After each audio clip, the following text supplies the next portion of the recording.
Assalamu alaikum wa rahmatullahi wa barakatuh. Bienvenue à toutes et à tous.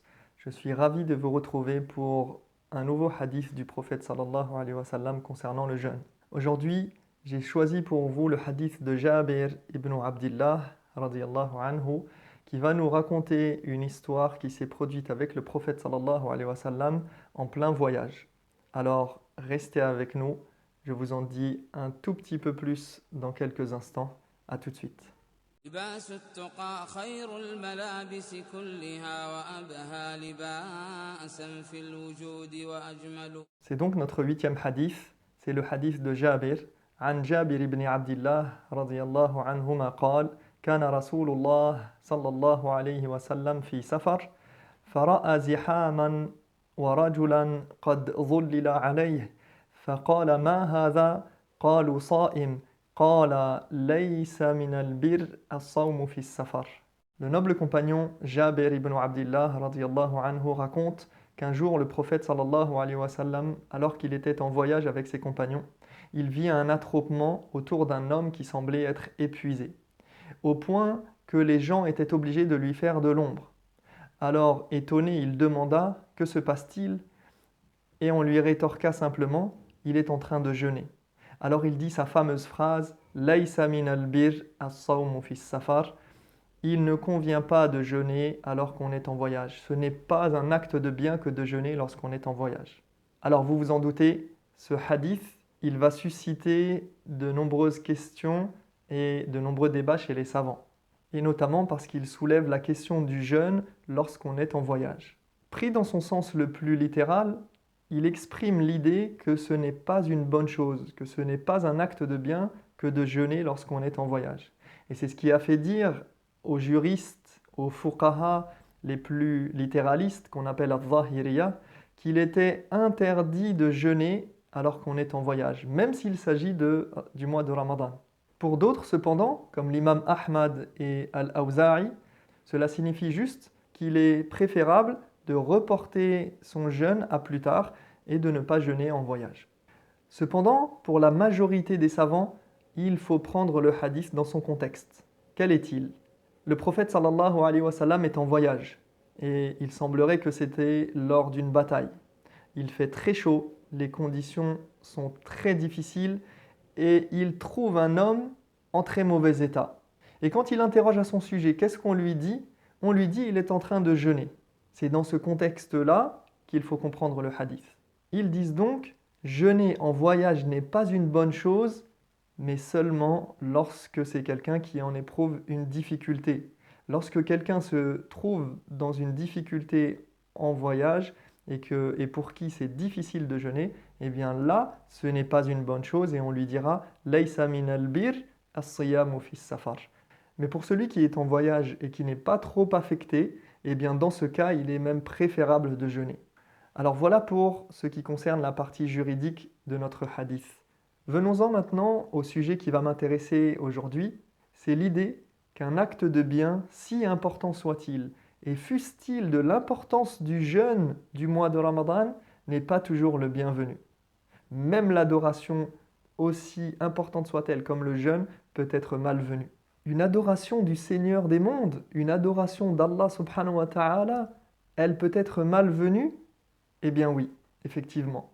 En fait, tout va dépendre des circonstances dans lesquelles on effectue cet acte d'adoration, mais aussi de ce qu'il va impliquer comme conséquence. Cela signifie quoi pour nous ? Cela signifie que ce n'est pas parce que c'est une obligation que je dois la faire coûte que coûte, n'importe comment, n'importe où, sans regarder les conséquences et sans regarder ce que cela va impliquer pour moi. Ce n'est pas parce que je dois faire ma prière et que c'est l'heure de la prière que je me mets en plein milieu du chemin, quitte à gêner tout le monde pour faire ma prière.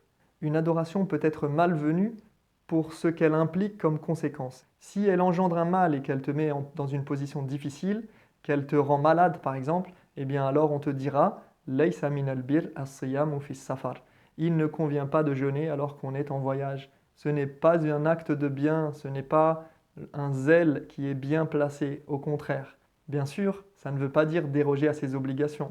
Ne va pas te mettre en retard par rapport à ta prière sous prétexte que c'est un peu plus compliqué aujourd'hui ou dans telle et telle situation.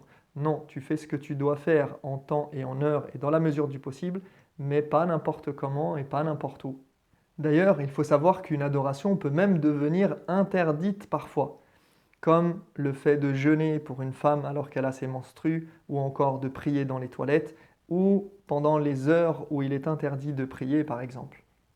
Et ce principe, il peut s'étendre à tous les actes de bien, quels qu'ils soient. Une aumône, lire le Coran, visiter un malade, aider son prochain, etc., etc.